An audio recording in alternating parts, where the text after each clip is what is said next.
دوست دارم پارتنرم یه چیزی رو مخشه بیاد به من بگه، من داستان حل میکنم. آقا من اینجا مردم، خودش هم زبون داره، خودش هم کلش خرابه، فلانه بسانه، اوکی. من اصلا کاری ندارم که شخصیت یاشار چقدر بده یا تو مخه یا هر چیز دیگه ای که هست. من خودم یه تایمی به شدت تو مخم بود، چون هی میگفت من صابخونم.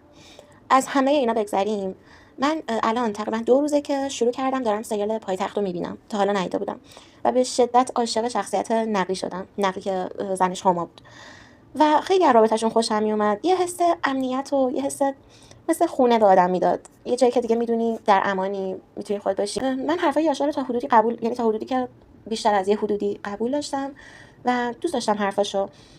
اصلا کاری با شخصیت تو مخش ندارم اصلا، فقط این حرفی که الان زد و احساس میکنم که بیشتر بچه‌های ویلا با این مسئله خیلی اوکی نبودن و خوششون نیامد از این صحبت‌ها، ولی من دوست داشتم. آروم شاید اصلا با حرف درست بشه، نیازی حتما خدا رو بیاری پایین که بخوای مشکلی حل کنی.